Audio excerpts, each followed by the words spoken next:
Now, more of Illinois Rising, presented by the Illinois Opportunity Project, the only show directly addressing the problems and solutions for Illinois.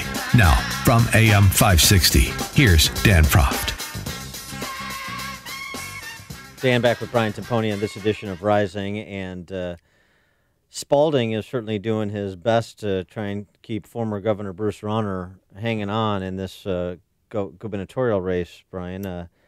You got, obviously, the exposure of Pritzker's back end as it pertains to property tax fraud. John Cass makes this point in our Against the Current sit-down this week. You can get it upstream-ideas.com.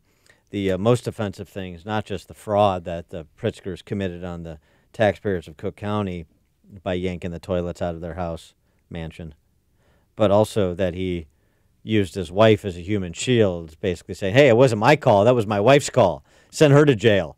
It says something about his character. So that issue, and now you've got this lawsuit this week by a handful of Pritzker staffers that accused the Pritzker campaign of being discriminatory because they have people in positions on the campaign based on their race, like, you know, a Latino to be the Latino community liaison, and an African American to be the African community liaison, and so forth. The identity politics that the left likes to play is now boomeranging on Spalding and Stratton, and it's delightful to watch.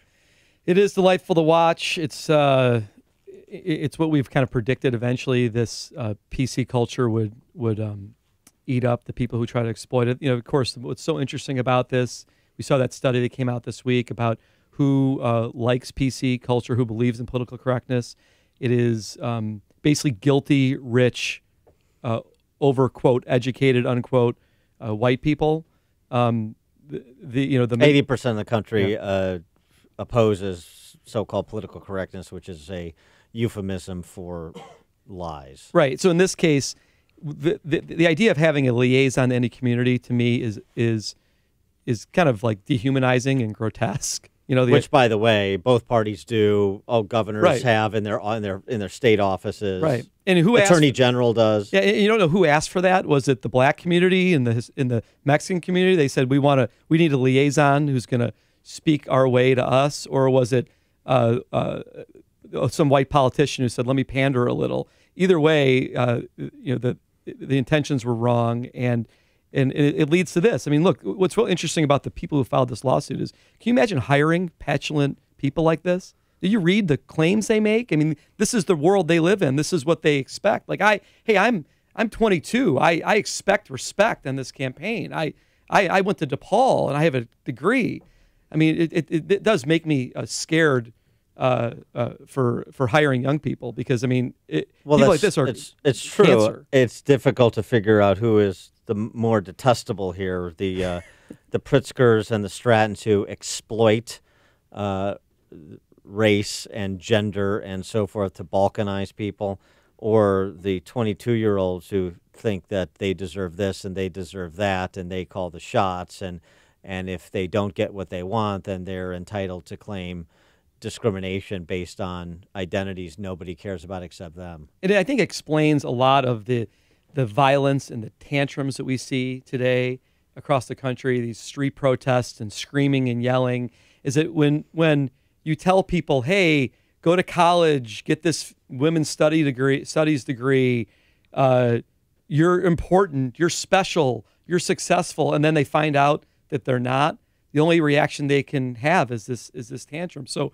we see it in the streets. We see it with protesting, and here we see a lawsuit because the trial lawyers are always happy to indulge.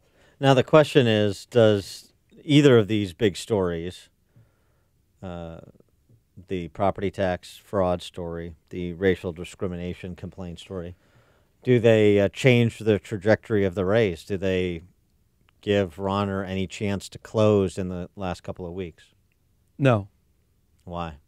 Is he not exploiting them properly, or is it just too far gone, or both? Well, I think that if Rauner were a bit more candid as a candidate, I mean, the problem is Pritzker comes across as kind of a pandering fraud, because that's really what it is. Right. Yeah. But Rauner is not a contrast to that. Rauner doesn't show any emotion and say, "Hey," I mean, he the language he used to describe it was just as pandering and pathetic to me.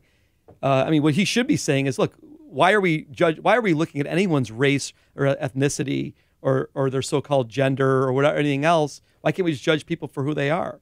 Right? This whole game of categorization serves nobody well. And look, that's something that a Donald Trump would say, and that's why he's appealing, because he's candid and open and honest.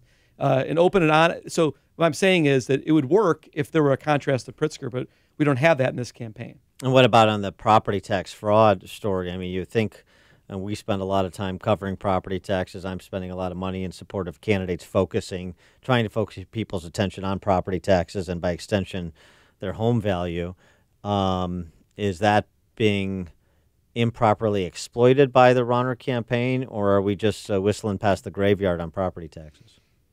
Well, the cynic would say that the Democrats like high property taxes, and so they're not going to do anything to try to stop high property taxes. But the truth is, we've seen this in some of our work, that people hate high property taxes across the board. It's really a compelling issue. I think that if anything, it'll just drive down turnout for Pritzker.